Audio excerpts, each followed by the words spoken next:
किसी नगर में सुबाद नाम का ब्राह्मण अपनी माता की अस्थियों का विसर्जन करने काशी नगरी हेतु जा रहे थे। क्योंकि रास्ता बहुत लंबा था, अतः उन्होंने सोचा क्यों न यहाँ थोड़ी देर विश्राम कर लें।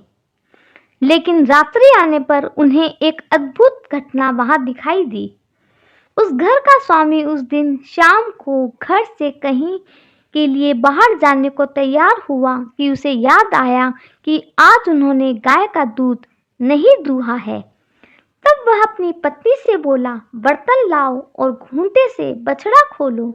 सुनते ही पत्नी ने पति को दूध दूहने का पात्र लाकर दे दिया और बछड़ा खोलकर गाय के पास ले आई।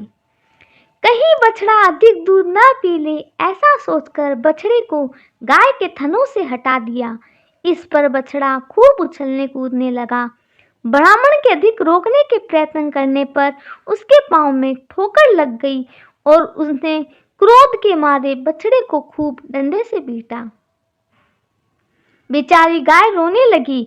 ब्राह्मण ने बछड़े को मार पीट कर दूध निकाला और अपने कार्य के लिए चलता बना।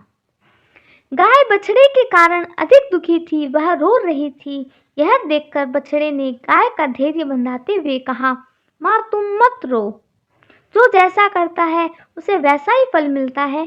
इस ब्राह्मण को भी अपने दंड की सजा अवश्य मिलेगी। यह सुनकर गाय शोक में डूबकर कहने लगी, मैं हतभागिनी हूँ, मैं ब्राह्मण से बदला लूंगी। बछड़ा बोला, हे माता, हम लोग अपने पूर्व जन्म के पापों का फल भोग रहे हैं, जो पशु होकर यहाँ नाना प्रकार के दुख पा रहे हैं। फिर भी यदि इस जन्म में इस प्रकार तुम ब्राह्मण को मारोगी तो तुम्हें पाप लगेगा, इसलिए आप पाप कर्म में प्रवृत्त ना होएं। यह सुनकर गाय बोली, हे पुत्र, तुम ज्ञान पूर्वक मुझे समझा रहे हो, तुम्हारा कहना बिल्कुल सत्य है, किंतु गाय को सताने का ब्राह्मण को दंड अवश्य मिलना चाहिए। मैं प्रातः काल इसका नाश कर दूंगी। ब्रह्म हत्या के पाप को भी मैं दूर करने का उपाय जानती हूँ। मैं वहां जाकर उस ब्रह्म हत्या का भी निवारण कर लूंगी। इस पर बछड़ा शांत हो गया।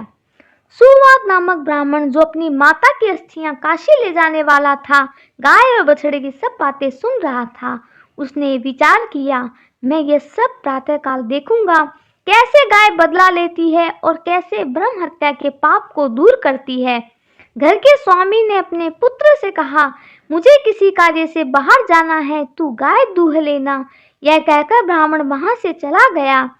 तब ब्राह्मण पुत्र ने खूंटे से बछड़ा खोल दिया तथा गाय दूहने की तैयारी की। उस लड़के की माता भी वहां पहुंच गई।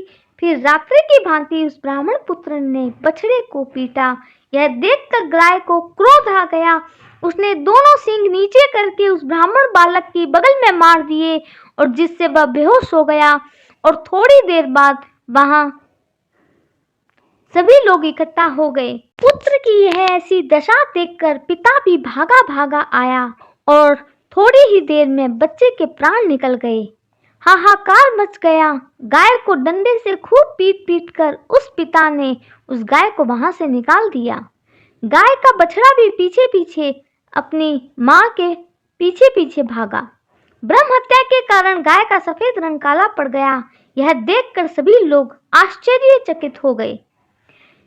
सुवाद नाम का ब्राह्मण भी विस्मित होकर पीछे पीछे गाय के चल दिया। धीरे धीरे वह गाय नर्मदा के तट पर पहुंची, जहां नंदिकेश्वर विराजमान थे। गाय सीधी नर्मदा के जल में घुसने लगी। उसने नर्मदा के जल में गोते लगाए। उसका काला रंग धुल गया और वो पुनः सफेद रंग की हो गई।